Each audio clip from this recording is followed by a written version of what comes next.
Good evening, everybody. Welcome to your Rangers review post-match reaction video after Rangers' comeback win over Dundee United at Ibrox tonight, winning by 3-1. And a number of farewells, I'd imagine, from some of the players after they left the field tonight. Rangers falling behind to a goal that we've seen too often, unfortunately. Samuel Cleal-Harding opening the scoring after 20 minutes. A header at the near post from a corner. James Tavernier losing his man. And it's that same old story. Rangers need physicality in the back line. Good response. Shefty providing a brilliant whipped-in cross for Cyril Dessers to bullet a header past the goalkeeper, Mark Haitley-Styley, to equalise, and then the two goals came in the second half.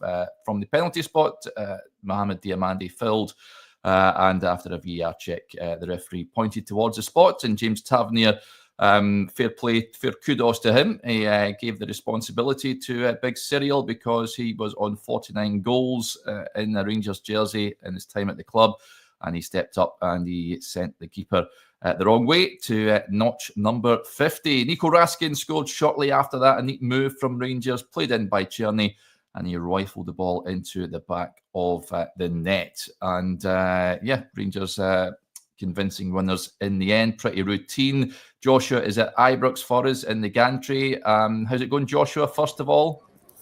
It's cold. It's deceivingly cold ever since the sun has gone down there. But it was... I don't know what the official attendance was. It was told us in the gantry it was 40-something thousand, which no chance. Didn't feel like that from where I was sitting. But quite a similar game, I thought, to the Aberdeen on the weekend, where Rangers weren't great in the first half. Obviously, they went behind today. As they didn't go behind at the weekend. Things started to click a little bit more towards the end of the game. Could have probably had another. Dessers obviously gets his 50th Rangers goal. I think that takes him up to the joint top scorer in the Scottish Premiership this season. So he continues to divide and split opinion. But they sign off at Ibrox with a win. There was some fans who remained to applaud the team and Barry Ferguson as they went round the pitch at the end of the game. Obviously a result that means nothing, but still a nice way for Rangers to sign off ahead of what will hopefully be for them a better domestic campaign next season. Yeah, what do you make of the team, Joshua? When I was on with Chris, he made two changes, of course. Iggyman coming in and Jack Butland returning. Now, he said on Rangers TV he always planned to bring Jack back in. Liam Kelly had been complaining of a back problem, but it looked to me as a bit of a token gesture from Barry on Jack Butland tonight. Made some decent saves in that first half. No chance with the goal, but was that a farewell game for you, Joshua, when he walked around the park? Was that him saying his goodbyes, do you reckon? I'm just looking to my right because Nico Raskin is going over to, I presume, get the Player of the Season award from the Union Bears. I think it's Nico Raskin. Yes, it is. So Raskin's away. Raskin has come back out, and a number of the Union Bears have remained to hand him that award. I presume it is that award, which, if it is well deserved. The team, in terms of... it was the same kind of at the weekend, wasn't it? Barry Ferguson going with a more experienced side to try and win the game. We've obviously covered that at length and the arguments as to the whether that's valid or not, and why it would have made sense to give the likes of Bailey Rice more than the 10 minutes he got at the end. But we've obviously covered that at length. You'll be able to hear the Raskin song in the background there. There we are. It goes just like that. Jack Butland, was it a token? I don't know. He did make some good saves in the first half, didn't he? I know you and Chris discussed it pre-match, and I tuned into a little bit of it as I was arriving late to Ibrox.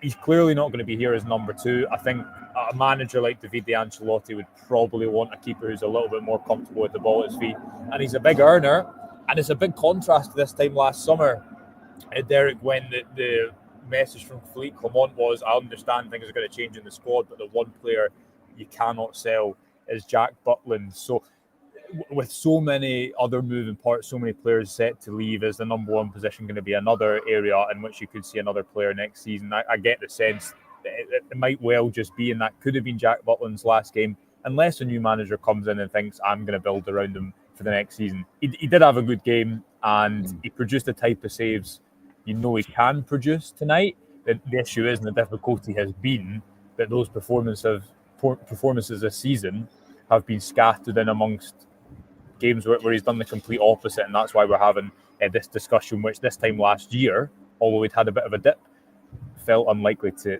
happen. Yeah, Bluebells of Blue says his best save was against Dessers. Yeah, in that first half. It was offside in the end, but good strike from Dessers, I've got to say, from a Dundee United free kick in Butland. Good reflexes from him as well. But yeah, I thought he came in and he did well. I think it was a big call. Was it a big call from Barry, as I touched on there? I think it was more a case of getting Ibrox for maybe potentially the last time. So yeah, the team though, Joshua, it's clear that Barry is not going to bow down to fan pressure or calls from us about playing younger players, fringe players. I know he brought on Nana late on alongside Tom Lawrence. Bailey Rice came on for the last 10 minutes or so of the game. Oscar Cortez and Danilo got a run out late on as well. I would like to have seen more younger players getting an opportunity. He just pretty much picked the same team as Clement was picking, really. Since taking over. I was expecting more sort of wholesale changes with regards to personnel, but he's not gone down that route. Yeah, and you could understand it, Derek, if Rangers weren't set to be taken over, and what state would they be in? What would the optimism levels be like for the new season? What type of manager pool would they be navigating, and if that wasn't the case? But let's say hypothetically Barry Ferguson was going to get the job and maybe take it back a couple of seasons to when Michael Beale, the Rangers team, won all their post-split fixtures, and it made sense to play your strongest team then because it was a team that was preparing for next season. If things were starting to click, then you could buy into it and think, how is this going to look next season? This is helping perhaps some of those players to prepare. It's obviously not. That's not the case this time round, and that's why it has felt like Rangers have missed an opportunity, I would say, to get a bit of a head start on what's already going to be a difficult few months to squad build, quickly form the spine of a squad and get the likes of, as you say, Rice, Cortez and others, Finlay Curtis, up to speed quicker. If you go back to the game here against Union Saint-Gilloise in January, came obviously a few days after, a week after Rangers had lost narrowly away at Old Trafford. It felt then in line with the changes to the B team structure that this youth pathway was starting to be established, and Paul and Seal came on against USG. You had Finlay Curtis come on down at Old Trafford. Tom Lawrence remained on the bench. Lawrence obviously isn't going to be here next season. You thought maybe the weekend was Barry Ferguson giving him the opportunity to say goodbye and have a final moment at Ibrox. I think it would have made more sense to give the likes of Bailey Rice and Oscar Cortez more time. But again, we've kind of covered that to death from Ferguson's point of view, and you can understand this entirely. He wanted results. He said that from the start, and he's been brought in difficult circumstances to do a certain job. You can criticise the club's direction, as we have done so often throughout this season and previous seasons too, about maybe not having a long-term plan and sticking to it.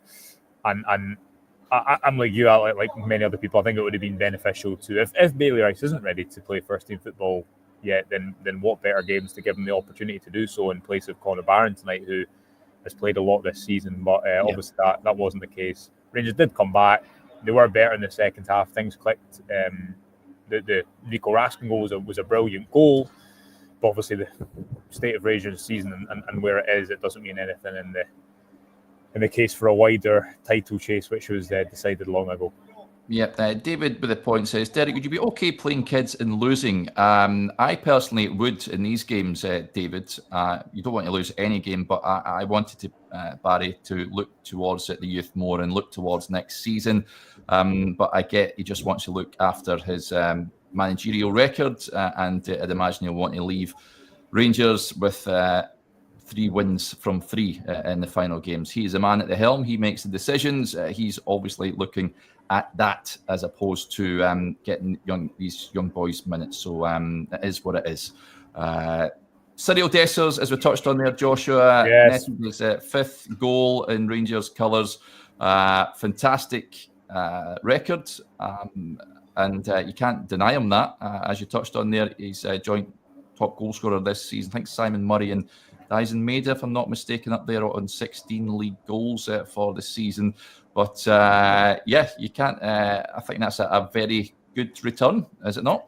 Of course it is. And Desser's biggest quality, I think, Derek, is that he's got an unbelievable mentality as a footballer that has served him well right throughout his career, because I think we covered this story around about this time last year of his youth career being written off so often, not making it to an elite club set up for quite a while in his youth career. But he just kind of, the last miss doesn't faze him, and he always gives absolutely everything, and that allows him to get on the end of opportunities. And it was a brilliant header. I thought it was one of Jeffrey's best halves this year. He started the season very brightly, tailed off a little bit. He's the type of player that he was supposed to come in this season and challenge Ridvan and probably start 20 games, but because Ridvan's not been able to stay fit, Jeffrey's probably started upwards of 40 games, somewhere in that ballpark. And maybe he'll benefit from that experience, but certainly he's had a lot of pressure heaped onto him quite early. He's only turned 21, I think this year might be 22. But Desser's record, I've always kind of argued that you see if he's not a striker for all occasions, and if he'd been rotating that position with someone, if he'd been rotating that position with Danilo, maybe his reputation would be slightly different. Do I think he should be Rangers number 9 going into next season, the first choice? No, I think there's 2 years left on his deal, and now would be a right time to sell him and reinvest. Could Rangers do worse than having him as an option up there? Of course they could, and his goal return deserves a lot of credit. But you look at tonight, Derek, the fact you've got Cortez on the bench, all that money's been spent on him. You've got Danilo, who under 2 seasons ago was this big marquee signing for significant money and brought him with so much excitement.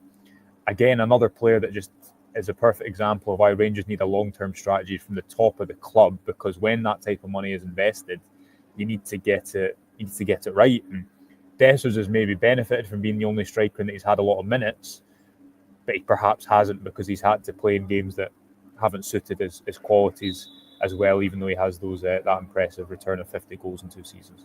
Yeah, I wouldn't be chasing him out the door in the summer.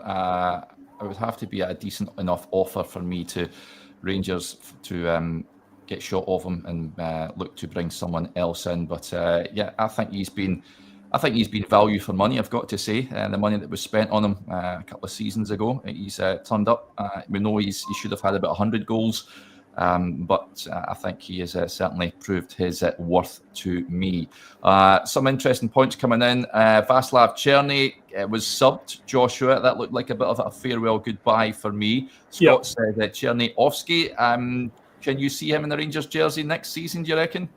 Yeah, he kind of delayed his walk off the pitch and was giving it the slap of the badge, wasn't he, on his chest. I think there's probably still appetite on both sides to make it work if it could work. The difficulty Rangers have, as is always the case with the lone player, is that there's going to be a lot of interest in him, and there's going to be interest, and I think there is interest from top 5 leagues. That's before you consider what his wages would be, the fact that he's under contract at Wolfsburg, I think, until 2027. When we're talking about last summer's recruitment, he's been, I think you'd probably say, a brilliant loan signing. Is that fair? With 18 goals and 8 assists or something like that. And again, that's in a poor Rangers team. You just think with Černý, had he been there in better surroundings, how much higher could those numbers have been? And would his performances have been better?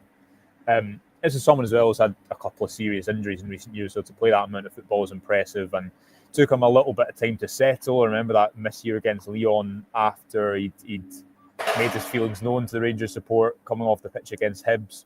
And it was a difficult start, but since he got that double against St Johnstone, he kind of hasn't looked back. And he's someone that I think a lot of people would like to see back at the club. Rangers haven't been exploring options to see if that's possible for a while, I'm led to believe. But it's going to be difficult because he's in demand. And also you've got to consider the age and the money it would take to bring him back here and make him a permanent Rangers player. Yeah, when I was on, but thank you to someone correcting me on Dessers. Yeah, John, he says Dessers not on 17. Yes, he is, John. Thank you for correcting me. 17 league goals. He is now ahead in the goal scoring charts in the league. So, thank you, John. When I was on with Chris earlier, Joshua, when the teams came out, of course, we ran through the squad. and we sort of tallied up who could be leaving Ibrox, or who could be leaving Rangers in the summertime, and who could be saying goodbye tonight. I think I had 9 in the matchday squad. I expect to depart. I don't know if you have a team sheet there. If you just run through the team, do you think? I mean, Butland. I've lost my team sheet. Let me see if I can find them. Oh,